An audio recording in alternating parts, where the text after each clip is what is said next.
Well, some interesting news came out today about what it takes to actually hijack a plane. You don't have to actually be on the plane.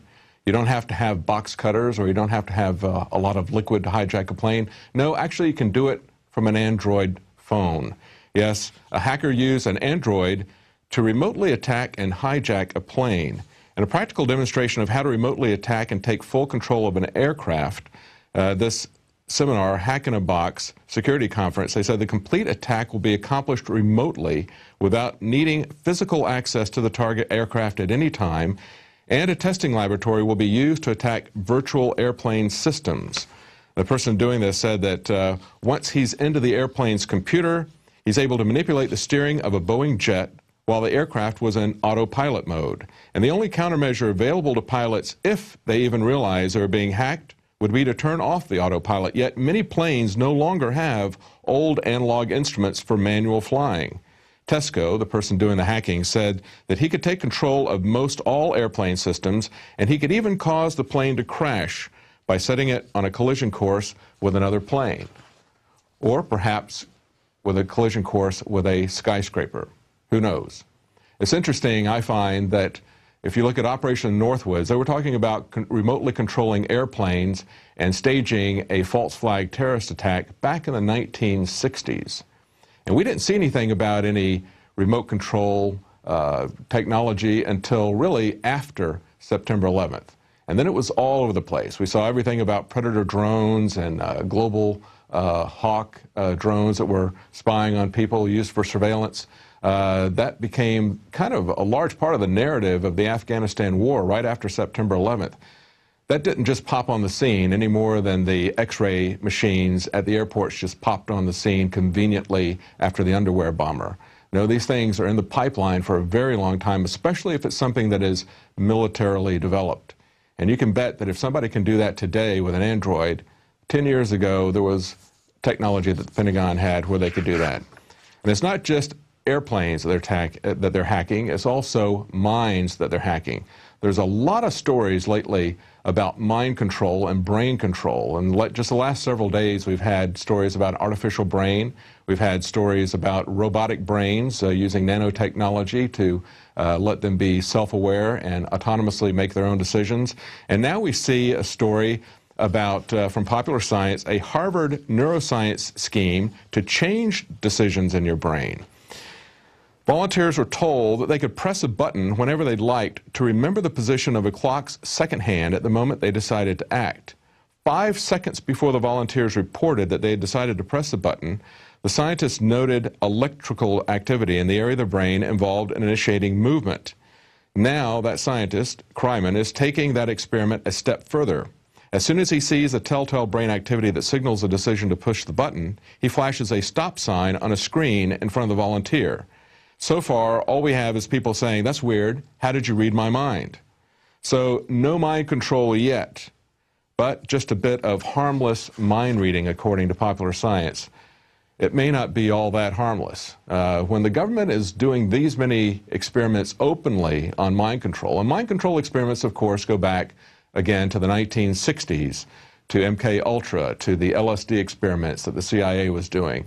This stuff, though, is coming out into the forefront quite a bit now. We're seeing a lot of stories about this, and the implications of this are very troubling, especially in this case. They're looking at not only telling in advance the decisions that someone is going to make, but also changing their mind, manipulating them in that way. Well, from hacking planes and from hacking minds, we're going to have a report now from Kristen Megan about hacking the environment. I want to tell you a little story about my previous identity. In my previous identity, I'm known as Sergeant Kristen Edwards. Throughout my career, I was stationed all over the nation, all over the world. I started out in England. My job was in bioenvironmental engineering.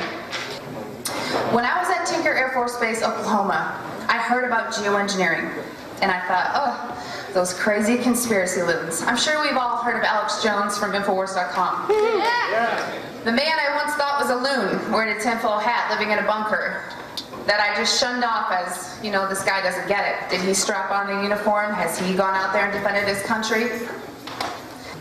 Well, part of my job in bioenvironmental engineering was to approve hazardous materials that came on the base. I sat at a computer and I approved those hazardous materials on base and tied them to a process and a building. So when I started approving what is called an Air Force Form 3952, the approval of hazardous materials, and I started seeing barium, aluminum oxide, and strontium come on the base from a contractor whose name was not listed, which was not normal, I started to realize that those crazy tinfoil hat wearing conspiracy theorists might not be so crazy. I lived about less than a mile behind the flight line at Tinker Air Force Base, Oklahoma, in Oklahoma City. And due to my background as an industrial hygienist and an environmental specialist, I conducted soil grid sampling and grade sampling. Those of you who may not be too privy to chemistry, you know that there's natural elements occurring in Earth. Aluminum is one of them. However, barium, radioactive, and strontium are not. So I conducted those samples and saw limits in my community that would make your head spin. And I started to realize that those peers within my professional community that were trying to wake those of us in the military up were right. In 2009, late 2009, I stumbled upon something that changed my life. I ran across an operation at Warner Robins Air Force Base, which was exposing thousands of civilians to carcinogens. People were getting sick. People were getting cancer. People had sores in their mouth from something called strontium chromate or chrome-6, a carcinogenic metal used in military operations.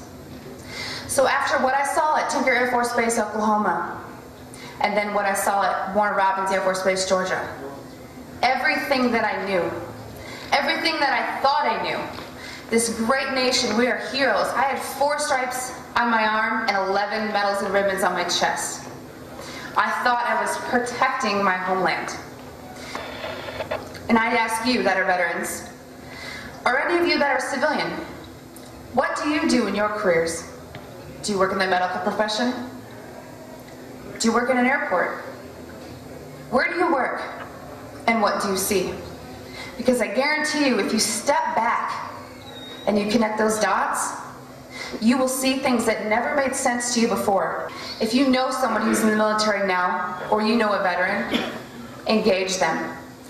It's your due diligence. Whether you or not you agree with, quote, conspiracy websites like Infowars.com or Prison Planet, or whether you believe in geoengineering or chemtrails, please believe me because I saw it firsthand, okay? This is not what I want to be known for. It's a huge target on my back.